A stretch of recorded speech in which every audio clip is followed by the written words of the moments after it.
Praise the Lord. Praise the Lord. तो हम लोग आज परमेश्वर का वचन को सुनेंगे और हम लोग इस बात को देखेंगे कि आज परमेश्वर हमसे किन विषयों पर बात करने को जा रहा है जो हम लोग दैनिक जीवन में करते हैं। तो हम लोग आइए परमेश्वर के वचन में सीधे जाते हैं। हम लोग खोलेंगे फिलिपियों की पत्री जिसका अध्याय 4 और उसका हम देखेंगे पद संख्या 8 से आगे।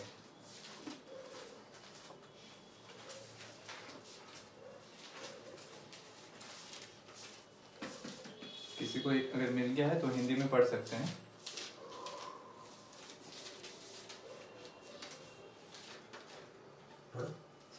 इसलिए हे भाइयों, जो जो बातें सत्य हैं और जो जो बातें आदरणीय हैं और जो जो बातें उचित है और जो जो बातें पवित्र है और जो जो बातें सुहावनी है और जो जो बातें मनभावनी है, अर्थात जो भी सद्गुण और प्रशंसा की बातें हैं, उन पर ध्यान लगाया करो। आगे जो बातें तुमने मुझसे सीखी और ग्रहण की और सुनी और मुझ में देखी, उन्हीं का पालन किया करो। तब परमेश्वर जो शांति का सोता है तुम्हारे साथ रहेगा। तो यहाँ पर हम लोग देख रहे हैं कि परमेश्वर का वचन हम लोग को बतला रहा है कि जो जो बातें सत्य है, मतलब कि जो ट्रू है, और फिर बोला जा रहा है नोबल है, राइट है, प्योर है, लवली है, तो क्या बोला जा रहा है, उस पर ध्यान दिया करो मतलब कि उसके बारे में सोचा करो। ठीक है। और आगे हम लोग देखते हैं कि जो कुछ सुना है, ठीक है, जो कुछ सुना है, तुमने सीखा है और मुझ में देखा है, मतलब यीशु मसीह में देखा है, उसे तुम पालन किया करो। इंग्लिश में अगर हम देखें तो पुट इट इनटू प्रैक्टिस। ठीक है। तो हम लोग हर दिन अपना काम करते हैं, ठीक है। तो हम लोग ये देखते हैं कि हम लोग को बचपन से क्या सिखाया गया कि रोज ब्रश करना है। क्यों? क्योंकि अगर ब्रश नहीं करेंगे तो हमारे दांतों में कीटाणु आ जाएंगे, और वही शिक्षा हम लोग को बचपन से मिला है। और अब तक आप लोग ब्रश करते हैं कि नहीं करते हैं ना अभी भी, कि भूल गए ब्रश करना जो आपको सिखाया गया, मतलब आप उस चीज को क्या किए, अभ्यास किए, प्रैक्टिस किए। तो हम लोग आज इन वचनों में देखेंगे कि क्या क्या मतलब सत्य है। यहाँ तो बाइबल बतला रहा है कि जो बातें सत्य हैं, तो सत्य आखिर क्या है। सत्य बोला जाने से क्या हम लोग बोल सकते हैं, सत्य आखिर में क्या है। सत्य अगर देखा जाए तो यीशु मसीह के बारे में क्या बोला जाता है, Jesus is the way, the truth and the life. ठीक है। तो हम इस बात को देखते हैं कि सत्य के बारे में बाइबल बहुत सारी बातों को बतलाती है, जो हम कुछ आपके सामने रखते हैं, फिर एक एक करके उसे हम लोग देखेंगे। जैसे बाइबल बतलाती है ट्रू वर्ड्स के बारे में, सत्य वचन, ये परमेश्वर के सत्य वचन है। फिर बतलाती है ट्रू लाइट, है ना, सच्ची ज्योति, ट्रू वर्शिपर, सच्चे आराधक, ट्रू ब्रेड, सच्चा रोटी, है ना, जीवन की रोटी जो है, ट्रू वाइन, सच्ची दाखलता, ट्रू गॉड, सच्चा परमेश्वर। तो हम लोग इस तरह से देखे हैं। और भी बातें हैं बाइबल में, लेकिन हम लोग अभी इतना ही देखेंगे कि परमेश्वर क्या बातें बताना चाह रहा है। तो हम लोग को उन बातों पर ध्यान लगाना है। जैसे भाई ने अभी पढ़ा सत्य, आदरणीय, उचित। तो हम लोग पहले शुरुआत सत्य से करते हैं, फिर हम लोग आगे बढ़ते जाएंगे। ठीक है। तो हम लोग इस बात को देखते हैं रेवलेशन में। हम लोग एक बार रेवलेशन खोलेंगे 19 का 9 में। ठीक है। वहां पर क्या लिखा है आप लोग देखिए। Then the angel said to me, Write, Blessed are those who are invited to the wedding supper of the Lamb. And he added, These are the true words of God. मतलब यहाँ पर बोला जा रहा है कि इसे लिख लो, ये परमेश्वर का सत्य वचन है। ठीक है। तो हम लोग कैसे जानते हैं कि लोग सच्चाई को बोलते हैं। यहाँ पर परमेश्वर का वचन बोला जा रहा है कि वो सत्य है। तो हम लोगों का जीवन में कैसे देखते हैं, कैसे हम लोग देखते हैं। जैसे बहन अल्पना है, ठीक है, वो हमको बुलाई है 5 बजे और मीटिंग रखी है, ठीक है, किसी बात को लेकर, बिजनेस को लेकर या फिर प्रैक्टिस को लेकर। तो वो 5 बजे हम बुलाई है, तो हम बोलेंगे, हम बोल रहे हैं फोन में, ठीक है अल्पना हम आ जाएंगे 5 बजे एग्जैक्ट, और वो इंतजार कर रही है, तो हम आए 6 बजे, तो उसके बाद वो गुस्सा होगी, इतना देरी हमको आप इंतजार क्यों करवाए, आप बोले थे 5 बजे आएंगे। तो क्या हम सच बोले? उस समय हम सच बोल रहे थे कि हाँ, लेकिन बीच में हमको काम वाम करना पड़ गया, फिर हमको लेट हो गया, तो वो गलती मेरा था, ठीक है। और हम इस बात को देखे कि हम सच नहीं बोल पाए, तो अल्पना क्या सोचेगी, जो बोले थे वो तो बोले नहीं, आप तो सही बात नहीं बोले, आप तो गलत बात बोले, तो वो उसका मन में वो विचार आएगा। हम लोग इस तरह से लोगों को देखते हैं, जांचते हैं, परखते हैं, ठीक है। फिर हम लोग देखते हैं सच्ची ज्योति। सच्ची ज्योति क्या है कि यीशु मसीह सच्ची ज्योति है, ठीक है, और उससे क्या होता है, अंधकार दूर होता है ना। अगर हम अंधकार में हैं तो हम लोग कैसे चलेंगे, ठीक है। भाई प्रीतम गाड़ी चला के आया, उसका हेडलाइट ही गायब कर देंगे, रात में उसको भेज देंगे, ठीक है, और बोलेंगे जाओ, तो इतना धीरे जाएगा ना कि लगेगा कि 2 या 3 घंटा में पहुंचेगा, क्योंकि उसके पास लाइट का जो हेडलाइट है वो खराब हो गया है, ठीक है, हेडलाइट नहीं है। तो क्या वो जा सकता है? नहीं, उसके पास लाइट होना चाहिए, और गाड़ी के लिए तो वो लाइट रहता है, लेकिन हम लोग का जो स्पिरिट है उसके लिए कौन सा लाइट चाहिए? ट्रू लाइट चाहिए। तो हम लोग उसके बारे में हम लोग को सोचना है कि ट्रू लाइट हम लोग को किधर लेके जा रहा है, ठीक है। हम लोग के अंदर कुछ भी अंधकार होता है, जैसे कि बुरा बोलना, बुरा कहना, तो हम लोग कैसे जान पाते हैं? बाइबल जब हम लोग पढ़ते हैं तो वो ज्योति हम लोग में आता है और वो बात करता है कि तुम्हें इन बातों को नहीं बोलना है, तो सच्ची ज्योति हम लोग में प्रकट होने लगती है और अंधकार को वो हटाने लगती है, ठीक है। तो हम लोग इस बात को देखते हैं। फिर हम लोग देखते हैं ट्रू वर्शिपर के बारे में। ट्रू वर्शिपर यहाँ परमेश्वर क्यों बोला है? जब हम लोग पढ़ते हैं यूहन्ना में 4:23 में, उसमें क्या बोलता है कि परमेश्वर, एक ऐसा समय आता है जो अब भी है, परमेश्वर अपने लिए ऐसे आराधकों को ढूंढता है जो आत्मा और सच्चाई से उसकी आराधना करें। तो यहाँ आत्मा और बुद्धि क्यों नहीं बोला गया, आत्मा और सच्चाई क्यों बोला गया? क्योंकि आप देखिएगा बहुत सारे गीतों को लोग गाते हैं, बहुत अच्छा सुनाई देता है, लेकिन उसमें वो अनॉइंटिंग नहीं बहता है, सुनने में भले ही अच्छा लगता है, लेकिन वो सच्चाई से नहीं गाया जाता है, वो बुद्धि से गाया जाता है, ठीक है। तो परमेश्वर बोलता है कि ट्रू वर्शिपर को वो ढूंढता है, ट्रू वर्शिपर मतलब सच्चे आराधकों को। तो सच्चे आराधकों को हम लोग इस बात को देखते हैं, और जो सच्चे आराधक होते हैं, जैसे हम लोग पिछले संडे में हम लोग जब भैया जब गीत गा रहे थे, तो वो गीत जब आप लोग गा रहे थे, आप लोग को क्या लग रहा था, उसमें क्या पता चल रहा था कि आराधना में हम लोग जब गा रहे थे वो होली स्पिरिट वाला, अनॉइंटिंग वाला, वो फायर वाला, तो उसमें क्या हो रहा था, वो नया गीत दे रहा था परमेश्वर, और इसमें हम लोग परमेश्वर से जुड़ रहे थे। मतलब सच्चा आराधक वो होता है जब वो गीत गाएगा, तो जब लोग उसे गाएंगे तो वो परमेश्वर से उसको जोड़ेगा, और उसका जो बंधन है, उसका जो बॉन्डेज है, वो उस गीतों के द्वारा टूटेगा, है ना। तो परमेश्वर ऐसे आराधकों को ढूंढता है जो अपना लाइफ को देता है सच्चाई से, मतलब सच्ची रीति से। मतलब हम यहाँ पर भले ही प्रीच कर रहे हैं, ठीक है, लेकिन आप हमको पीछे बाहर गए और देखे, ये तो अमृत भैया तो बाहर एक जन को मार के आया है और यहाँ पर प्रीच कर रहा है, तो आप लोग क्या देखेंगे? इसमें से तो सच्चाई नहीं है, ये तो बाहर में पीटता है लोगों को और अंदर आके तो साधारण इंसान बनता है। तो ऐसा नहीं है, ये सच्चाई नहीं है, ये 50-50 है। मतलब आराधना तो कर रहे हैं, लेकिन हम आधा प्रभु का भी ले रहे हैं, आधा शरीर का भी बात सुन रहे हैं, ठीक है। अब हम लोग देखते हैं ट्रू ब्रेड, मतलब जो सच्चा जो ब्रेड होता है, उससे परमेश्वर लोगों को जीवन देता है ना। अगर हम लोग यूहन्ना में पढ़ेंगे कि जो रोटी स्वर्ग से उतरी है वो लोगों को जीवन देती है, ठीक है। तो उस रोटी को अगर आप खाएंगे तो आपका आत्मा संतुष्ट होगा, है ना। जैसे कि भाई प्रीतम भोजन करता है, कल जो खाना खाया है वो कल के लिए था, लेकिन आज फिर उसको खाना चाहिए ना, कि कल वही जो खाना छोड़ा था उसी को आज फिर खाएगा, फिर वही जो छूटा था फिर परसों उसी को खाएगा, ऐसे तो उसका तबीयत ही खराब हो जाएगा, है ना। तो हम लोग का आत्मा को क्या चाहिए जरूरत? ब्रेड, है ना। मनुष्य केवल रोटी से नहीं, लेकिन परमेश्वर के मुख से निकलने वाले हर एक वचन से जीवित रहता है। तो यहाँ पर हम लोग क्या देख रहे हैं? जो ब्रेड स्वर्ग से उतरा है यीशु मसीह, वो बोलता है कि मैं अपना मांस तुम्हें खाने को दूंगा, है ना। तो जब हम उसका वचन को खाते हैं तो हम लोग स्पिरिचुअली सेटिस्फाई होते हैं।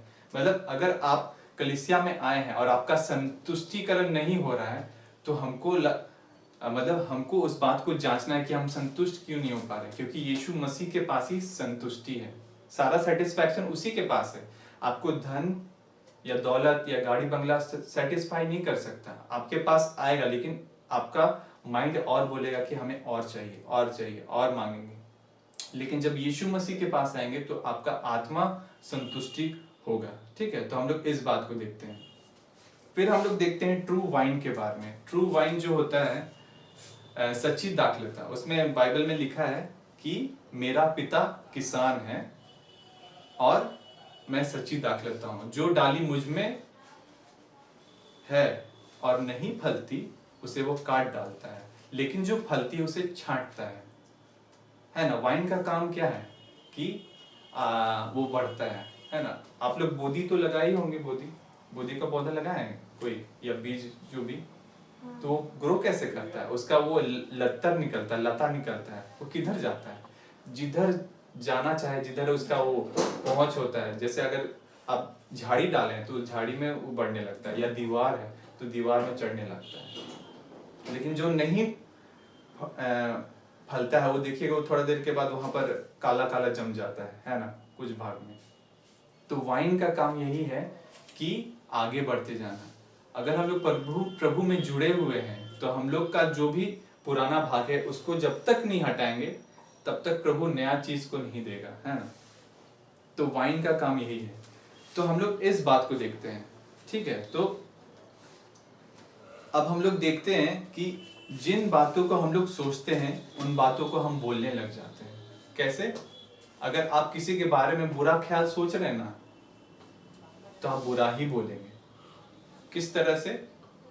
जैसे कि मान के चलिए घर में आपका परिवार लोग ही है, परिवार में आप लोग साथ रहते हैं तो आप किसी का बुराई नहीं करते। लेकिन कोई पड़ोसी आपका जो बहुत बुरा बोलता है, बुरा कहता है, बुरा चीज करता है, तो पूरा परिवार मिलके बोलेगा वो तो ऐसा है, वो तो ऐसा है, तो हम लोग भी बोलने लगे हाँ हाँ वैसा ही है, उसका नेचर वैसा ही है, उसका नेचर वैसा ही है। तो हम लोग जो सोचते हैं, मतलब जो हम लोग सोचने लग जाते हैं उसको हम लोग कभी ना कभी मुंह से निकल जाता है, मुंह से बोल देते हैं। ठीक है, तो हम लोग इस बात को देखते हैं। फिर हम लोग क्या देखते हैं? जो जो बातें आदरणीय हैं, इंग्लिश में बोला जाता है वॉट एवर इज नोबल। अब नोबल का क्या अर्थ है? नोबल, आदरणीय क्या है, मतलब कैसे इसे समझा जा सकता है? अगर हम लोग इंग्लिश में नोबल के विषय में पढ़ेंगे तो आप लोग रूथ के विषय में तो पढ़े ही होंगे। रूथ जो मोआबी स्त्री थी, है ना, अन्य जाति की स्त्री थी। ठीक है, वो नाओमी के पास आती है, मतलब नाओमी उसकी सास रहती है। ठीक है, और उसकी जो और एक बहू रहती है नाओमी की, वो उसे छोड़ देती है, लेकिन रूथ उसको नहीं छोड़ती है। तो वो वहां काम करती है, जहां वो बेथलेहम में जाती है, वहां काम करती है, चुनने का, बिनने का काम। तो अगर हम लोग पढ़ेंगे रूथ 3:11 में, वहां लिखा है कि नगर का सारा लोग जानता था कि तू भली स्त्री है। अब यहाँ पर देखिए उसका कैरेक्टर को पूरा नगर जान रहा है, उसको बताने का जरूरत नहीं पड़ रहा है ना। रूथ के विषय में आप लोग बाइबल में पढ़िएगा, क्या वो प्रार्थना करती थी?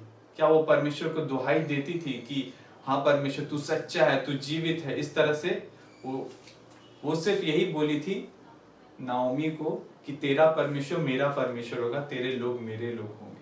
ठीक है, वो अपनी सास को सेवा करती थी, मतलब जो भी भोजन का जरूरत होता था वो करती थी, और परमेश्वर उस बात को देखा, और उस बात को देखा और अनुग्रह का दृष्टि दिया लोगों का, कि लोग देखने को पाए। तो हम लोग यहाँ देखते हैं कि अगर इंग्लिश में भी देखा जाए तो उसके एक्सपोजिटर में बताता है कि उसके बारे में वर्चुअस वुमन बोला गया है। और वर्चुअस का मतलब जो है वो हिब्रू में लिमिटेड नहीं है, मतलब वो लिमिटलेस है। और इंग्लिश में उसका मतलब बोला गया है कैरेक्टर और एबिलिटी। ठीक है। और स्पिरिचुअली अगर हम लोग समझे तो वर्चुअस वुमन को हम लोग चर्च के तौर पर समझ सकते हैं, चर्च जो चर्च होता है, ठीक है। तो यहाँ पर हम लोग रूथ का देखते हैं, ठीक है। तो यहाँ पर हम लोग इस बात को समझते हैं। और नीति वचन में अगर हम लोग पढ़ते हैं तो उसमें क्या बोलता है कि भली स्त्री को कौन पा सकता है, उसका मूल्य तो सोने चांदी से अधिक बहुमूल्य है, ठीक है। अब हम लोग इस बात को देखते हैं कि ये नोबल आखिर है क्या, है ना। जो बीज हम लोग देखते हैं बाइबल के वचन में कि जो बीज भूमि पर लगाया गया था, बहुत सारा भूमि पर लगाया गया था, है ना, कटीली झाड़ी पर, पथरीली भूमि पर और एक उपजाऊ भूमि पर। तो जब उपजाऊ भूमि पर लगाया गया था ना, वो भले और अच्छे मन से, मतलब भले और अच्छा, उसको नोबल हार्ट बोला गया। नोबल मतलब भला बोला गया है। तो जो भले मन से परमेश्वर का वचन को ग्रहण करता है और उसको काम करने देता है, तो वो 100 गुना फल लाता है, 100 गुना, ठीक है। अब हम लोग देखते हैं पात्र के विषय में, है ना। हम लोग के घर में बहुत सारा बर्तन है कि नहीं, डेगची ढक्कन बहुत सारा है कि नहीं, ग्लास वगैरह। तो परमेश्वर उस पात्र के द्वारा क्या बोलता है कि कोई आदर के लिए इस्तेमाल होगा, कोई अनादर के लिए। तो नोबल पर्पस के लिए भी परमेश्वर बोला है, नोबल पर्पस। आप लोग ये भाग खोलिए, 2 तिमोथी 2:20। हम आपको, और जिसे मिल जाएगा 2 तिमोथी 2:20, एग्जाम्पल के द्वारा हम आपको समझाते हैं।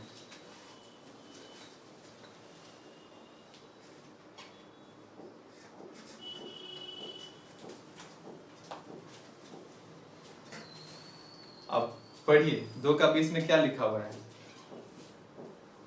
बड़े घर में न केवल सोने चांदी ही के, पर काठ और मिट्टी के बर्तन भी होते हैं, कोई कोई आदर और कोई कोई अनादर के लिए। ठीक है। तो ये देख रहे हैं, ये क्या है, आप इसे क्या बोलते हैं? बर्तन। बड़ा बर्तन, छोटा बर्तन, या डेगची ढक्कन? डेगची ढक्कन। हाँ। तो ये बर्तन देखिए ऐसा है ना, ये साफ है। तो इसमें आप क्या पका सकते हैं, जो चाहे, चावल चाहे, सब्जी चाहे। लेकिन अगर इसमें कुछ कचरा गिर गया है और हम आपको बोलेंगे पकाने के लिए, तो आप पकाएंगे? क्यों? कचरा है। तो इसको क्या करेंगे आप? साफ करेंगे ना, विम बार या जो भी किसी से धो के साफ करेंगे। तो ये किसके लिए यूज होगा? खाने के लिए। तो आप एक बार यूज करते फिर फेंक देते हैं बर्तन को। ये बर्तन पता नहीं कितने साल से है, लेकिन इस्तेमाल हो रहा है। तो इसी तरह परमेश्वर भी हमें बर्तन के तौर पर इस्तेमाल करता है। देखिए ये बर्तन कितना है, कम से कम 3 या 4 लीटर का हो सकता है, ठीक है। तो आप इससे उंडेलेंगे किसी को खाना खिलाना, मतलब यहाँ पर हम लोग कितने लोग हैं, जितने लोग हैं उतने के लिए ये चावल होगा इसमें लगभग। अगर संतुष्टि, मतलब पेट भर के नहीं खाना है, थोड़ा थोड़ा खाना है, तो हो सकता है। लेकिन देखा जाए तो ये 3 लोगों के खाने के लिए है। तो बर्तन, जैसे प्रभु के बड़े दास भी बोलते हैं कि बर्तन जितना बड़ा होगा आप उतना ज्यादा उंडेलने को पाएंगे, ठीक है। तो ये बर्तन इस्तेमाल हो गए। तो प्रभु भी इस रीति से हम लोग को इस्तेमाल करता है कि हम लोग बर्तन है, ठीक है। तो अंदर में साफ है कि नहीं, तो प्रभु मांजेगा कैसे? यीशु मसीह का लहू से धोएगा, फिर उसके बाद इस्तेमाल करेगा कि हाँ चलो अब तुमको परमेश्वर का वचन सुनाना है, परमेश्वर के लिए चंगाई का काम करना है, परमेश्वर के लिए ये काम करना है। तो ये नोबल पर्पस के लिए इस्तेमाल हो रहा है, ठीक है। हम लोग इस बात को देख रहे हैं कि नोबल क्या है। तो इन सारी बातों को हम लोग को सोचना है। क्या हम सोचते हैं, है ना? क्या हम देखते हैं कि हमारे अंदर क्या कमी है, क्या वो ऐसा गंदगी है जो परमेश्वर नहीं देखना चाहता है, जिसे वो हटाना चाहता है, ठीक है। तो ये बात को आप समझे। नोबल का मतलब क्या होता है, आदरणीय मतलब क्या होता है, ठीक है। अब हम लोग देखते हैं आगे राइट के बारे में,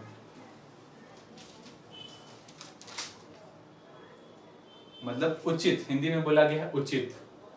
इंग्लिश में अगर हम लोग देखें राइट, राइट का अपोजिट क्या होता है?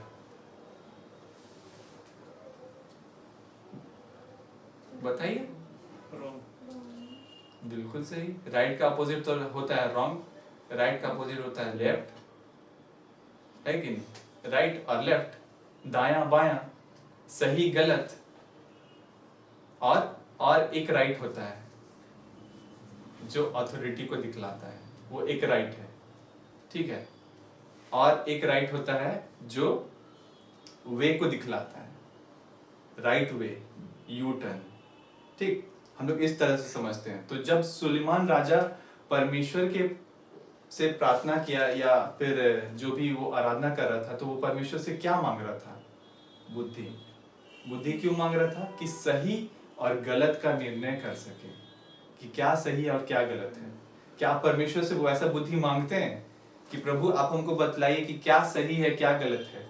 नहीं तो हम लोग गलत ही करते रहेंगे ना। अगर प्रभु से हम लोग नहीं पूछेंगे कि सही चीज क्या है, तो जो हमको सही लगेगा हम वही करेंगे, लेकिन प्रभु का दृष्टि में तो वो गलत है। मान के चलिए प्रभु बोला है कि टीवी मत देखो, और हम बैठ के देख रहे हैं पूरा देरी तक, और थोड़ा देरी देखते हैं, और थोड़ा देरी, और थोड़ा देरी, मतलब देखते जा रहे हैं, मतलब उससे कुछ हमको आत्मिक लाभ नहीं हो रहा है, लेकिन हम देख रहे हैं, ठीक है। तो परमेश्वर के वचन के आधार पर हम कर रहे हैं कि नहीं, अपना जीवन जी रहे हैं कि नहीं, तब ना प्रभु हमको इस्तेमाल करेगा, तब ना हम सही और गलत का न्याय कर पाएंगे। अगर आपके पास मान के चलिए कोई भाई या बहन आया है, वो बोलता है कि मेरे पास ये मेरे जीवन में ये मुसीबतें हैं, और आपको बताना है कि सही क्या है गलत क्या है। जब हम चलेंगे तब ना हम बता पाएंगे, जब हम नहीं चलेंगे तो कैसे हम बता पाएंगे, ठीक है। बाइबल के आधार पर हम लोग जब देखते हैं तो सही गलत के बारे में हम लोग को पता चलता है, जैसे सुलेमान बताया। फिर परमेश्वर के दाहिने हाथ के बारे में हम लोग देखते हैं, ठीक है। और एक जगह जब यीशु मसीह व्यभिचार के बारे में बोलता है, तो उस समय बोलता है कि यदि तेरी दाहिनी आंख ठोकर खिलाए तो उसे निकाल कर फेंक दे। ये ना बोलता है प्रभु, दाहिनी आंख पाप का कारण बने, है ना। अगर व्यभिचार में वो तुमको गिरा रहा है, अगर दाहिना पैर तुमको गिरा रहा है ना, दाहिना हाथ गिरा रहा है, तो यहाँ दाहिना हाथ क्यों लिखा हुआ है? बायां हाथ, बायां आंख और बायां हाथ क्यों नहीं लिखा है? सोचिए, अगर एक आंख निकाल देंगे तो बायां आंख से तो देखेगा ही, ये हाथ कट जाएगा तो बायां हाथ से तो पाप करेगा ही। तो यीशु मसीह दाहिना आंख के बारे में क्यों बोला है? दाहिना आंख इंग्लिश में अगर हम लोग पढ़ेंगे ना, तो प्रभु जिस तरह से मुझे समझाया, हम आपको बतला रहे हैं कि राइट आई। राइट आई का मतलब होता है सही आंख। मतलब आपके अंदर एक मन है, ठीक है। मन से आप लोग बहुत कुछ देख लेते हैं कि नहीं? कोई मूवी आप देख के आए होंगे 3 घंटा तक, उसका दिमाग में चलते रहता है कि नहीं, कि वो ऐसा किया था, ये ऐसा किया था, वो ऐसा किया था, वहाँ वो गाना गया था, यहाँ वो नाचा था, वहाँ मारा था, वो माइंड में चलते रहता है। तो वो एक आंख होता है। बाइबल में लिखा है कि तुम्हारे मन की आंखें ज्योतिर्मय हो, है ना। इस तरह से बोला गया है कि उसकी पवित्र बुलाहट की आशा क्या है, हाँ, मिरास में उसकी महिमा का धन कैसा है, तो तुम जानो। तो मन की आंखों को बोला गया है। यीशु मसीह बोल रहा था कि निकाल कर फेंक दो, ठीक है। अगर कोई प्रभु का चुना हुआ जन, ठीक है, गलती कर रहा है, तो प्रभु का ये वचन तो उसको बार बार लगेगा ना, पाप किया तो आंख निकाल के फेंक दो, दाहिना हाथ से गलती हो काट दो, तो ये तो सही में एकदम कसाई वाला काम हो जाएगा कि गलती कर रहा है। तो यीशु मसीह उस बारे में नहीं बोल रहा था, बल्कि वो आंख से जो हम लोग देखते हैं, क्योंकि जब आप लोग आंख भी बंद करते हैं तो उस समय भी बहुत सारा विचार आता है, ठीक है।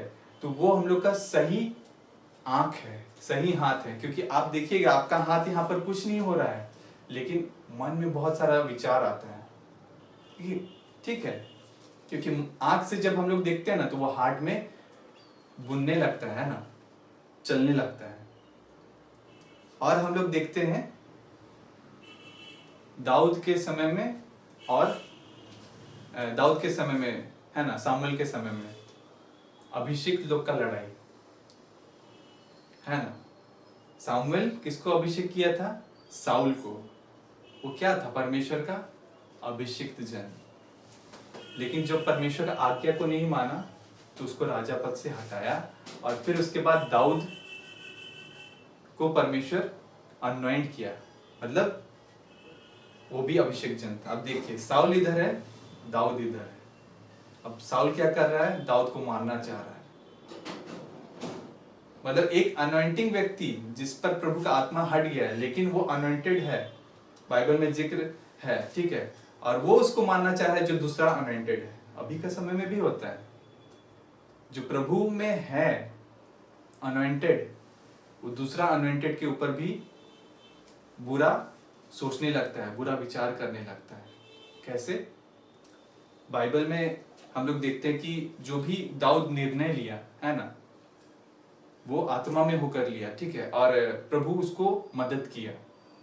क्या बोलता है कि जब साउल एक जगह सो रहा था तो दाऊद और उसके साथ एक जन अभिषेक नामक व्यक्ति था, तो बोलता है कि हम उसको मारे क्या, शत्रु के पास आ गए हैं। तो बोलता है नहीं, अभिषेक के ऊपर हाथ मत उठाना, क्योंकि दाऊद बोलता है कि अभिषेक के ऊपर हाथ उठाकर क्या कोई निर्दोष ठहर सकता है?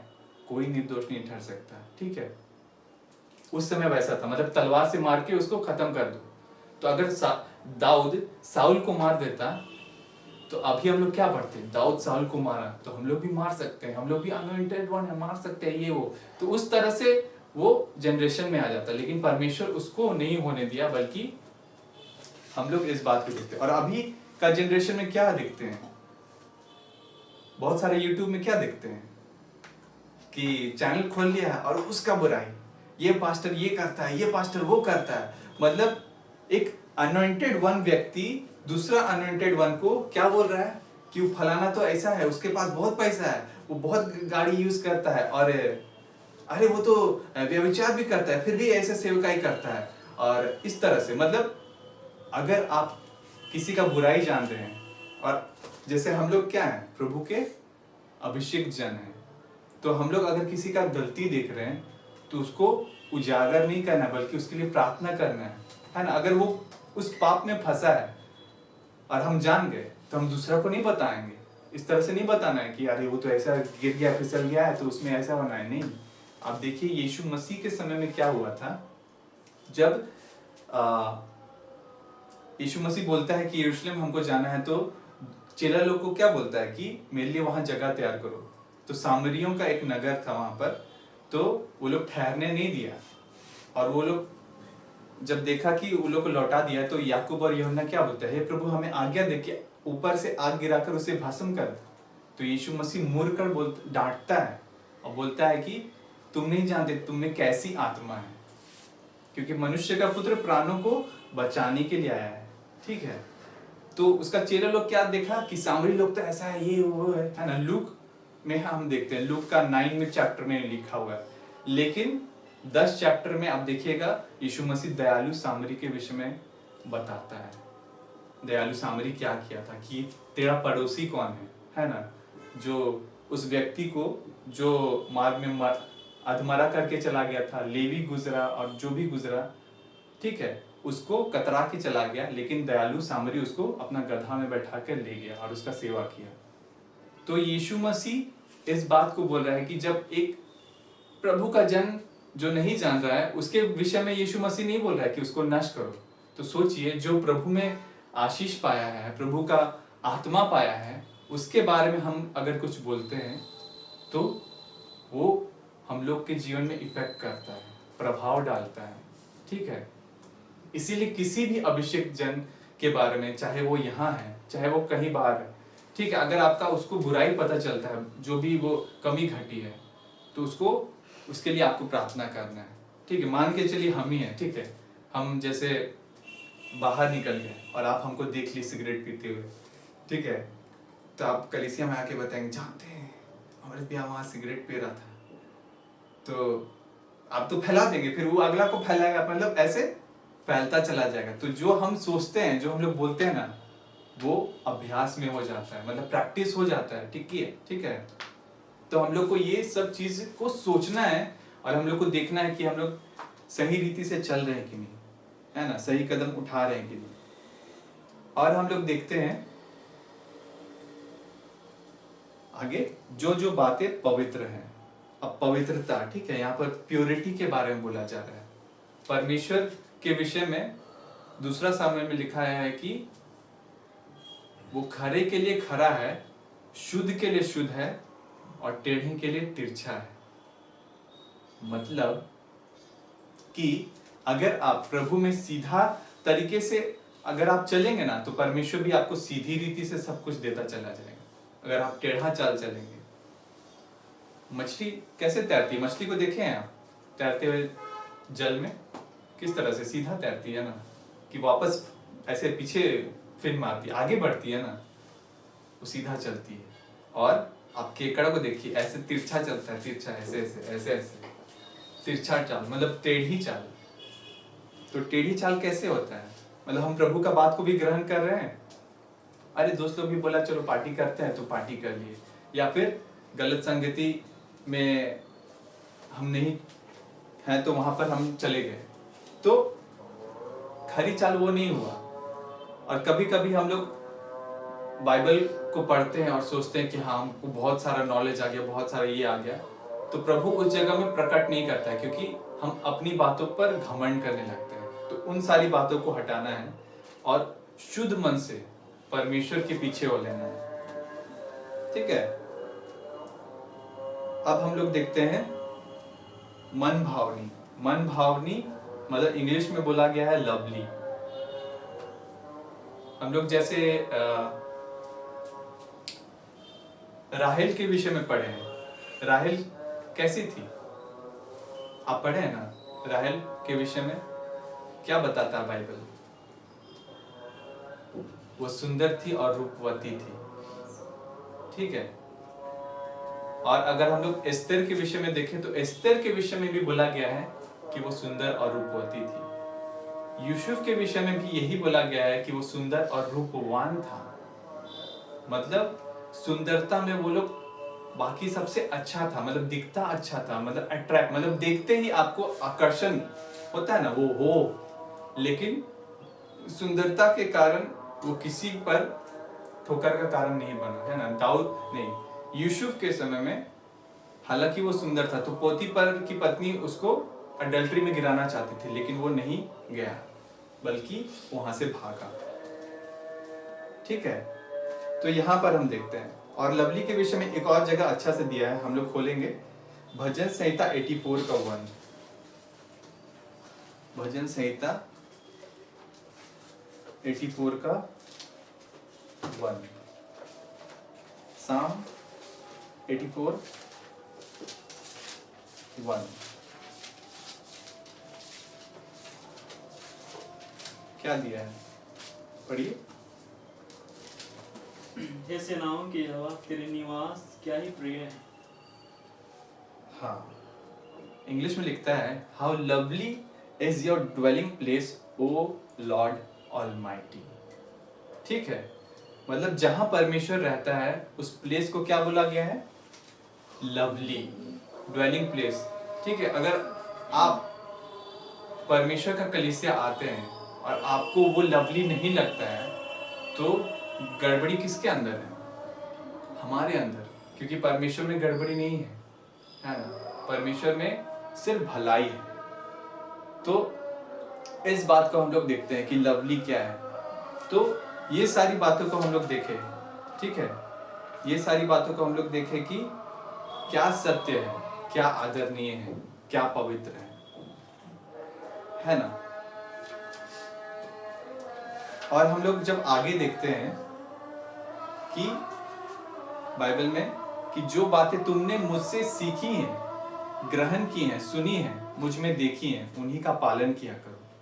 तो आपने क्या सीखा है? जब आप कलीसिया आए तो आपने क्या सीखा? सबसे पहले परमेश्वर के वचन को जाने, फिर कैसे प्रार्थना करना है वो जाने, ठीक है। फिर कैसे बाइबल पढ़ना है आप लोग जाने कि नहीं, समझे कि नहीं। तो यहाँ क्या बोल रहा है कि मुझसे सीखिए, मतलब यीशु मसीह से सीखा। और यीशु मसीह कहाँ शिक्षा देता है? जब हम कलीसिया में आते हैं, ठीक है। तो ये बात समझ रहे हैं कि हम लोग कहाँ क्या सीखे हैं, कैसे परखना सीखे हैं।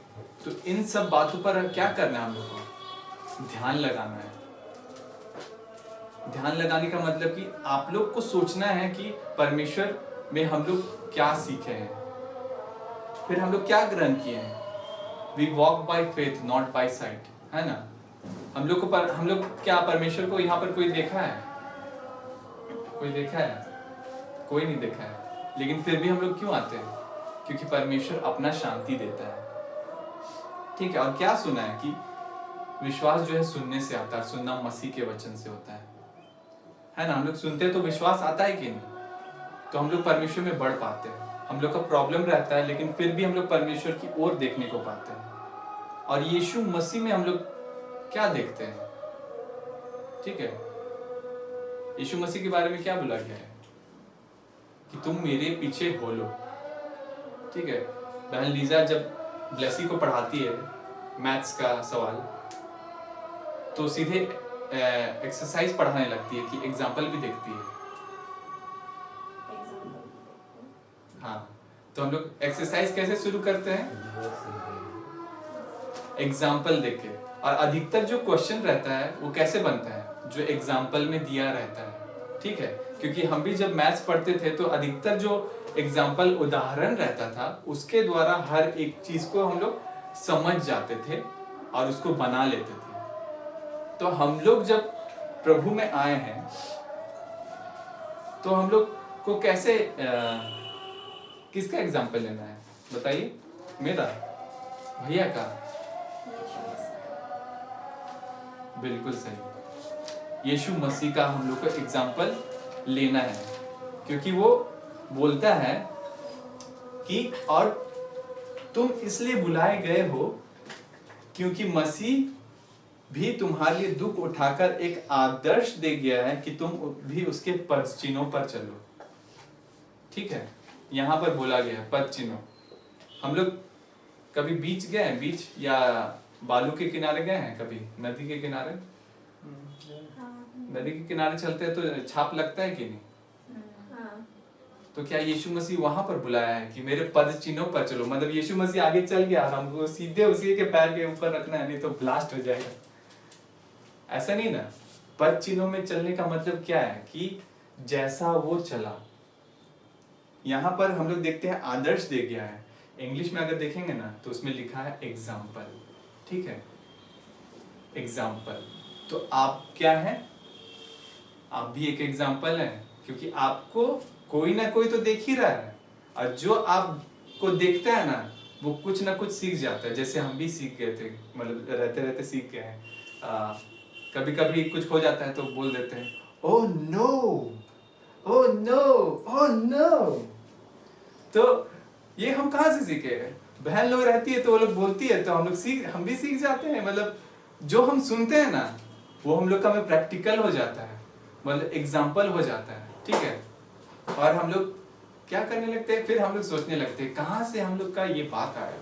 क्योंकि आप जिस संगति में रहेंगे ना, जिस माहौल में रहेंगे, उसका प्रभाव पड़ता ही पड़ता है। क्या बोलता है बाइबल में कि बुरी संगति अच्छे चरित्र को बिगाड़ देती है और अच्छा संगति बुरा जो चरित्र है उसको बना देती है। मतलब इस तरह से भैया बताते हैं, ठीक है। तो हम लोग संगति में हैं तो हम लोग जो बात भी बोलते हैं छोटा मोटा, ए बप्पा, ए दिस दैट, तो वो सारा बात हम लोग का माइंड में हो जाता है। हालांकि हम लोग नहीं बोलते हैं लेकिन हम लोग सुनते हुए देखते हैं कि लोग क्या बोल रहे हैं ठीक है। तो हम एक बात बताना चाहेंगे जैसे माइंड के बारे में, ठीक है। माइंड जो है धोखा देता है, माइंड जो है धोखा देता है। कैसे? जब हम लोग अपना मन के अनुसार सोचकर चलते हैं और बोल देते हैं ना तो वो दूसरा को भी प्रभावित करता है। बाइबल में क्या लिखा है कि मन तो सब वस्तुओं से अधिक धोखा देने वाला होता है, उसमें असाध्य रोग लगा है, उसे उसका भेद कौन समझ सकता है, ठीक है। तो हम एक एग्जांपल हम अपना ही बता रहे हैं।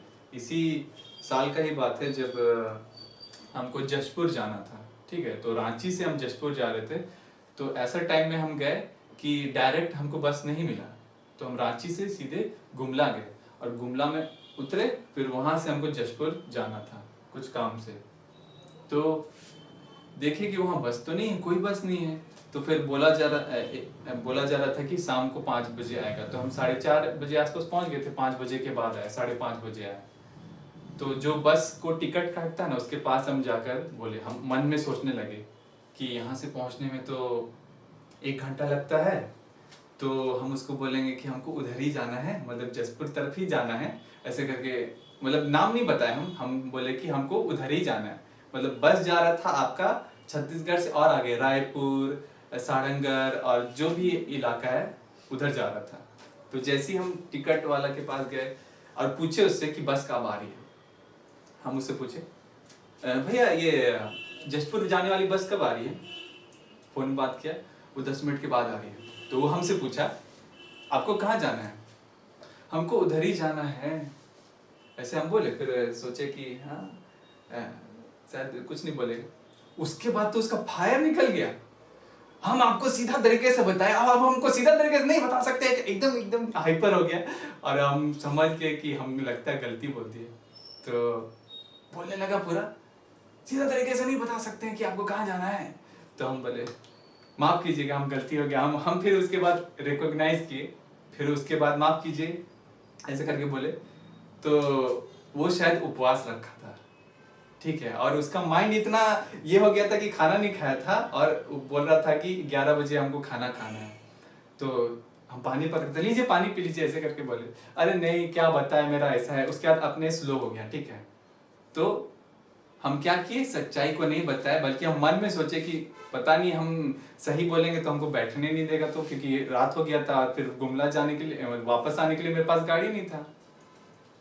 तो मन से हम बोल दिए, और क्या परिणाम भुगतना पड़ा, वो डांट दिया हमको, मतलब जोर से ही डांट दिया। तो हम थोड़ा सोचने लगे गलती बोल दी, हमको नहीं बोलना था, क्योंकि बाइबल में लिखा है कि जो सीधा उत्तर देता है वो होठों को चूमता है। वो तो हमको काटने लगा था। ठीक है, तो आपको मन के अकॉर्डिंग नहीं चलना है, मन के अनुसार नहीं चलना है, ठीक है। अगला आपको आंसर पूछ रहा है कि आप कहाँ हैं, तो आपको सही तरीके से बताना है। गलत तरीके से बताएंगे तो ये इतना टाइम हो गया, ये दे रहा है, और ये हाँ प्रभु गलती कर दिए, दर्द कर रहा है। तो इस तरह से नहीं करना है, ठीक है। तो हम लोग को किसका एग्जाम्पल लेना है, यीशु मसीह का, क्योंकि हम लोग क्या है, हम लोग को परमेश्वर बनाया है, धर्मी हो चाहे अधर्मी हो, है ना। हम लोग किसी से झूठ नहीं बोलना है, ठीक है। ऐसे बाइबल बतलाती है कि हम एक दूसरे के मतलब परमेश्वर बनाया है हम लोग को अपने स्वरूप में, तो हम एक दूसरे से झूठ ना बोले, बाइबल में एक जगह लिखा भी हुआ है। तो हम लोग इस बात को देखते हैं। तो यहाँ पर बोला गया है कि पुट इट इनटू प्रैक्टिस। अगर मान के चलिए हम मन में जो सोचे ना, उसको हम बार बार वही करते जाते, तो बार बार तो हमको डांटे सुनना पड़ता। कहीं भी जर्नी जाते, कहाँ जाना है भैया, अरे उधर ही जाना है, कहीं जाना है उधर ही, जहाँ गाड़ी जा रहा है उधर ही जाना है। सीधे लोकेशन बताइए ना, कहाँ जाना है आपको, जसपुर जाना है, रायपुर जाना है, जहाँ जाना है वहां बताइए, लेकिन सच बताइए, घुमा फिरा के मत बताइए, ठीक है। तो हम उस जगह में इस बात को सीखे, उसके बाद हमको पता चला कि अब डंडा पड़ेगा, इसलिए हमको सही बोलना ही बोलना है।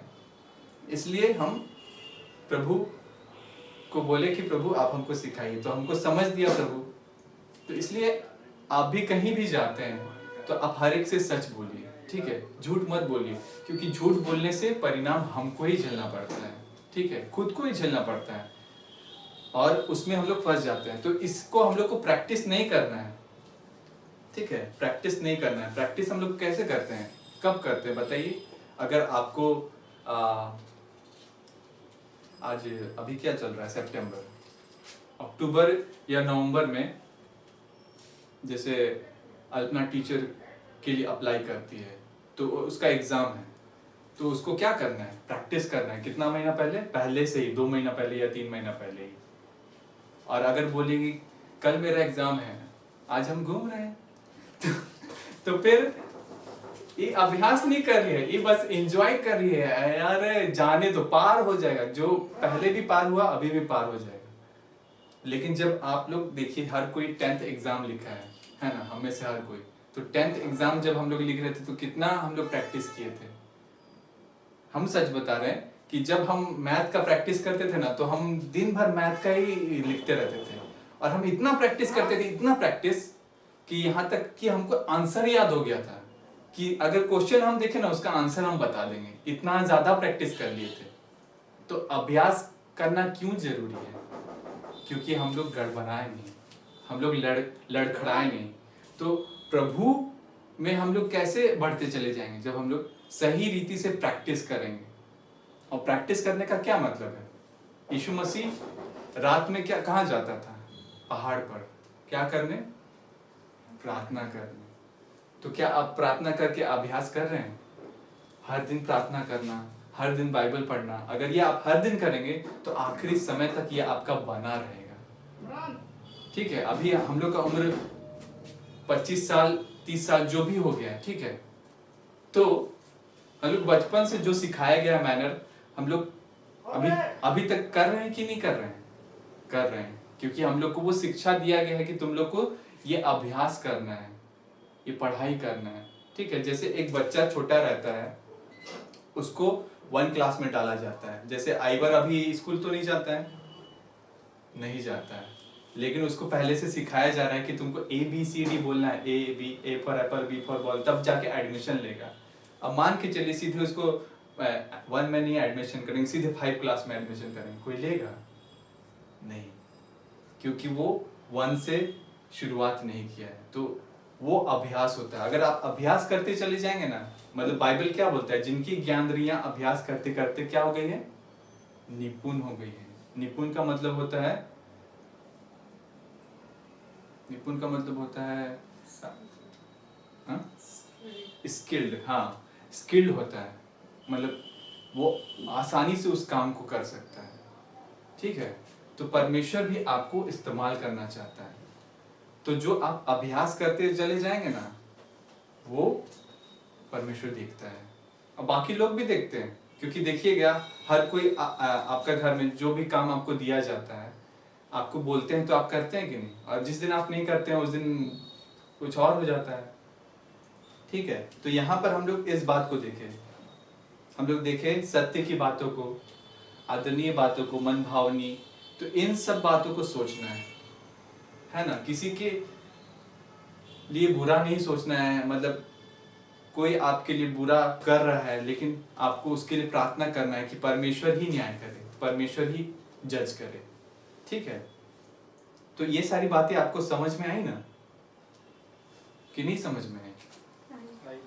हाँ, तो हम लोग को क्या करना है? परमेश्वर में अभ्यास करना है, ताकि हम लोग क्या हो जाए? निपुण हो जाए। ठीक है, जैसे कि अभी हम लोग जैसे आपको पूछते हैं, यूहन्ना 3:16 में क्या लिखा हुआ है? बताइए। क्योंकि परमेश्वर ने जगत से ऐसा प्रेम किया कि अपने इकलौते पुत्र को दे दिया, ताकि जो कोई इस पर विश्वास करे ना अपना बल्कि अनंत जीवन पाए। हाँ, तो ये आप कैसे जानते हैं? बताइए भाई, आप कैसे जानते हैं? अभ्यास किए, याद किए। हाँ, याद किए हैं, मतलब उसको बार बार पढ़ते गए। ठीक है, और अभी हम पूछेंगे पहला पत्रस 2:25 में क्या लिखा है?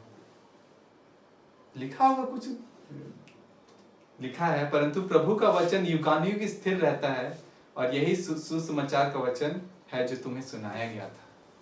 तो देखिए, जो कुछ हम लोग अभ्यास करते हैं वो हम लोग को स्मरण रहता है, स्मरण रहता है, हम भूलते नहीं हैं। ठीक है, यहाँ पर भी जैसे ऐसे ऐसे हम कुरसते जाएंगे तो यहाँ दाग होते जाएगा। कुछ चीज से हम मार्क करके लिख देंगे तो वो यहाँ रहता है। तो उसी तरह अगर आप यीशु मसीह को फॉलो करते जाएंगे ना, तो आप यीशु मसीह की तरह बनते चले जाएंगे। मतलब आप उसको प्रैक्टिस करेंगे, तो अभ्यास करेंगे, तो मन में हम लोग कैसे अभ्यास करेंगे? वचन के द्वारा। जो बातें सत्य है उसको हम लोग सोचेंगे, क्या सत्य का बात है, क्या आदरणीय बात है, क्या हम लोग उसको सोचते हैं। हम लोग खुद अपने आप को जांचेंगे, तब हम लोग जानने को पाएंगे कि परमेश्वर हमें कार्य कर रहा है या नहीं। Praise the Lord. तो इन सब बातों के लिए परमेश्वर आपको आशीष दे, परमेश्वर आपको बढ़ाए, और परमेश्वर में आप बढ़ते चले जाइए। तो परमेश्वर को महिमा मिले इन सारे वचनों के द्वारा। Praise the Lord. Praise the Lord. आइए हम अपनी आंखों को बंद करते हैं और परमेश्वर को धन्यवाद करते हैं। धन्यवाद करते हैं पिता परमेश्वर कि आपने आज हमें ये दिन दिया कि हम आपकी महिमा कर पाते हैं, हम आपकी स्तुति कर पाते हैं पिता। धन्यवाद करते हैं प्रभु जी कि आज हमने उन बातों को सीखा कि जो बातें सत्य हैं, जो बातें आदरणीय हैं, जो बातें पवित्र हैं, जो बातें मन भावनी हैं, उन पर ध्यान लगाया करो। परमेश्वर आप अनुग्रह कीजिए परमेश्वर कि हम व्यर्थ की बातों को ना सोचकर आपकी बातों पर हम ध्यान लगाएं, आपकी सत्य वचन पर हम ध्यान लगाएं परमेश्वर। और आप हमें बल दीजिए परमेश्वर, सामर्थ दीजिए परमेश्वर कि जो बातें हमने आपसे सीखी हैं, जो बातें हमने आपसे ग्रहण की हैं, उसे हम प्रैक्टिकली करने को पाएं। हम अपने जीवन में परमेश्वर उन बातों को देखने को पाएं जो आपने हमारे लिए रखा है। परमेश्वर आपने हमें आदर के पात्र के लिए इस्तेमाल करने के लिए रखा है परमेश्वर। नोबल पर्पस के लिए आपने हमें रखा है कि हम उन बातों में बढ़ते चले जाएं जिससे आत्मिक उन्नति होती है, जिससे दूसरों की भलाई होती है। क्योंकि परमेश्वर आप भले परमेश्वर हैं, आप हमारे जीवन में भलाई को चाहते हैं। परमेश्वर आप किसान हैं। बाइबल बतलाती है कि मेरा पिता किसान है और यीशु मसीह आप सच्ची दाखलता है। और परमेश्वर जो डाली आप में फलती है उसे आप छांटते हैं। परमेश्वर हर वो विचार, हर वो स्वभाव, हर वो गुण जो आपको महिमा नहीं देती, परमेश्वर आप काट डालिए, आप हटा दीजिए परमेश्वर। और आप हमें अपने स्वभाव में, यीशु मसीह अपने गुणों में, यीशु मसीह अपने विचारों में आप हमें बढ़ाइए और हम में मसीह का मन हो जाए। परमेश्वर हम प्रतिदिन अपने आप को तुझे सौंपते चले जाएं, प्रतिदिन हम आप में बढ़ते चले जाएं, प्रतिदिन हम आपकी महिमा करते चले जाएं, प्रतिदिन हम आपको आदर करते चले जाएं। परमेश्वर हम आपको धन्यवाद करते कि जिन वचनों को आज आपने हमें दिया है उसे हम अपने जीवन में लागू करें, उसे हम जीवन में परमेश्वर आपकी महिमा के लिए खर्च करें। परमेश्वर आप हमें बढ़ाइए और दुगनी रीति से हम इस्तेमाल होने को पाएं, दुगनी रीति से हम खर्च होने को पाएं। और परमेश्वर जो अभिषेक आपने हम पर किया है उसे हम बहाने को पाएं। परमेश्वर, और जो बातों के लिए आपने हमें चुना है परमेश्वर, परमेश्वर वो पूरा होने को पाए। वो इच्छा जो आपने हमारे विषय में कही है परमेश्वर वो पूरा होने को पाए। जो बातें आपने हमारे विषय में ठानी है परमेश्वर वो पूरी हो जाए। धन्यवाद करते हैं परमेश्वर कि आपने हमें चुना है और नियुक्त किया है और इस संसार से अलग रखा है कि हम पवित्रता में बढ़ने को पाए। परमेश्वर हम उस बातों में बढ़ने को पाए जो यीशु मसीह आप कहते हैं कि उस अनंत के मार्ग में तुम मेरे पीछे हो लो, उस मार्ग में मेरे पीछे हो लो जो मैंने तुम्हारे लिए तैयार किया है। परमेश्वर आप हमें बल दीजिए, सामर्थ दीजिए कि हम इस संसार में रहकर एक जयवंत जीवन जीने को पाए, जयवंत से भी बढ़कर हम जीवन जीने को पाए। क्योंकि आप हमें जय के उत्सव में लिए चलते हैं परमेश्वर। हम आपको महिमा करते हैं, हम आपको आदर, स्तुति और प्रशंसा करते हैं और सारी बातों को, सारी निवेदन को आपको सौंपते हैं। दया से सुनिए पिता और अनुग्रह से ग्रहण कीजिए प्रभु यीशु मसीह के नाम में। Amen.